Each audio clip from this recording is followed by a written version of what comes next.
मैं आपको बहुत ही एक अच्छी चीज़ मैं आपका फोकस कर रहा हूँ, मतलब ध्यान ले जा रहा हूँ आपका। ये देखिए खुर्द मतलब जो हथौड़ों से शिलालेखों को मिटाया गया है। पूरा आप निशान देख सकते हैं।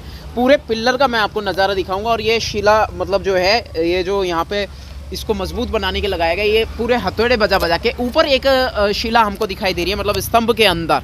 मैं थोड़ा सा जूम करूँगा और हो सकता है पिक्चर क्लियर ना आए, लेकिन फिर भी क्योंकि हमारा मोबाइल का इतनी क्वालिटी नहीं है, लेकिन कितने अच्छे अक्षर यहाँ पे लिखा हुआ दिखाई दे रहा है। और इसको हथौड़े मार मार के जगह जगह से ये मिटाया गया है। मतलब जो लेख थे उनको मिटा दिया गया है। और मैं हमारे जो राज फाउंडेशन संस्था के संस्थापक हैं वो यहाँ मौजूद हैं, और मैं आपको दिखा दूँ कि हाँ, यहाँ से आप स्पष्ट देख सकते हैं, आपको दिखाई देगा। ये देखिए, ये सेकंड उसमें ही पिलर में आपको दिखाई देगा लिखा हुआ, ये लिखा हुआ दिखाई दे रहा है। इनको मिटाने की कोशिश है, फोर्थ में भी है और ऊपर भी लिखे हुए हैं, और इनको मिटाया गया है। यही चीज़ मैं आपको बताने जा रहा हूँ। ये हथौड़े की टाँचे मार मार के जगह जगह से ये पूरे लेख मिटाए गए हैं। इसका मतलब है ये चीज़ एक साफ हो जाती है कि स्पष्ट इतिहास मिटाने की स्पष्ट कोशिश है मनोवादी षड्यंत्र की। जी सर, क्या जानकारी देंगे आप इसके विषय में? देखिए, जानकारी दूंगा कि जब सम्राट अशोक ने आखिर बड़े बड़े बुद्ध विहारों का निर्माण, भवनों का निर्माण, बड़ी बड़ी इमारतों का निर्माण, बड़ी बड़ी लाटों का निर्माण क्यों करवाया था? सीधी सी बात है, उसका भारतीय संस्कृति को, जो बौद्ध संस्कृति रही थी, प्रबुद्ध भारत की संस्कृति रही थी, उसको संजो के रखा था। उनको लिपिबद्ध किया गया था। सम्राट अशोक से पहले लिपिबद्ध हुआ ही नहीं था। सम्राट अशोक ने उसको लिपिबद्ध किया। सम्राट अशोक के शासनकाल में ही त्रिपिटक का निर्माण भी किया गया दोबारा। ठीक है ना, पूरी बड़ी संगति बुला के त्रिपिटक को लिखवाया गया। तो ऐसी जो भवन और इमारत और लाट बनाई गई, इन पर वो उधेरे गए थे सम्राट अशोक द्वारा, ताकि जनमानस तक, आम पब्लिक तक, भारतीय जनता तक, प्रबुद्ध समाज के लोगों तक ये पता लगे आखिर उनके आदेश क्या थे, और वो आदेश क्या थे, किस तरह का संविधान था, किस तरह की व्यवस्था थी, भगवान बुद्ध ने किस तरह के उपदेश दिए थे मानव कल्याण के लिए। जी, उनके उपदेश यहाँ लिखे हुए हैं शिलालेखों पर और स्तंभों पर। आप कोने पे पत्थर देख सकते हो, वहाँ पे पाली प्राकृत लिखा हुआ है। तो ब्राह्मी और प्राकृत लिखा का पाली को हटा दिया गया है। अच्छा, क्योंकि पाली कहीं ना कहीं कनेक्ट करती है सीधा सीधा आपके बुद्धिस्ट कम्युनिटी को। बुद्धिस्ट कम्युनिटी, तो बुद्धिस्ट कम्युनिटी का जगह है, उसको पाली प्राकृतिक और ब्राह्मी बोल दिया गया है। मैं ये कहता हूँ, ब्राह्मी शब्द कहाँ से आया? वो प्राकृतिक तो समझ में आता है, उस समय प्राकृतिक लैंग्वेज थी, लेकिन लिपि जो थी ना वो पाली थी। जो पाली थी ये लिखावट है, तो लिखा जो गया वो पाली में लिखा, ये पाली भाषा में लिखा हुआ है। और इसको पूरा मिटाने की कोशिश है। मिटाने के पीछे क्या विचारधारा है सर? विचारधारा सीधा सीधा यही है कि जब एक संस्कृति के ऊपर दूसरी संस्कृति थोपी जाती है, डाली जाती है, तो जैसे उसका प्रभाव कम किया जाता है, तो उसको छुपाया जाता है ताकि अपनी संस्कृति को सामने रखा जा सके।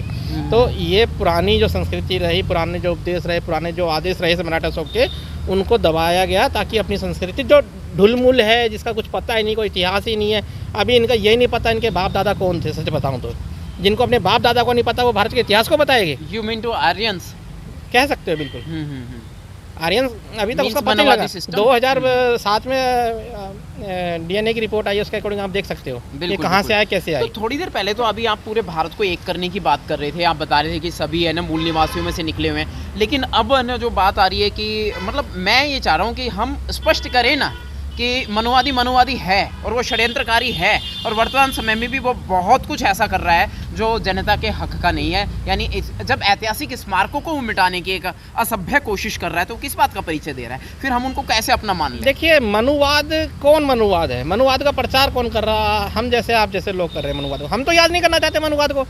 हमें हमारे दिमाग में शत्रु का ध्यान होना चाहिए कि मेरा शत्रु कौन है, तो हम उसका प्रचार करेंगे क्या? हमें उसको मिटाने की रास्ता खोलना है। हमें उनसे बढ़िया चीज़ें लोगों के सामने लेके जानी है। हमें अपने छुपे हुए इतिहास को सामने ला के रखा।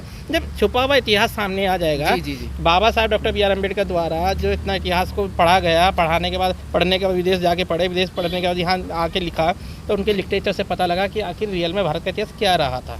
तो वो पढ़ो ना, बहुत कुछ है। ऐसे ही हम जैसे तुम जैसे लोग भी निकल के आएगा, जो बुद्धिजीवी वर्ग से आते हैं, ज्ञान लेके इन चीज़ों को डालेंगे, लिखेंगे। आज क्या हमारा समाज अपनी पुस्तकें नहीं लिख रहा है?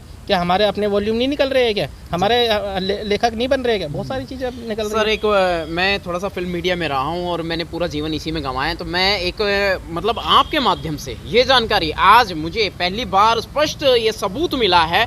और मुझे एक बार कोई चीज़ पता लग जाती है तो मैं उसकी बाल की खाल निकालता हूँ और पीछे पड़ जाता हूँ उसके। तो अब ये स्पष्ट एक संदेश मिल गया है, सबूत मिल गया है कि शिलालेख मिटाए गए हैं, स्तंभों पर से लेख मिटाए गए हैं।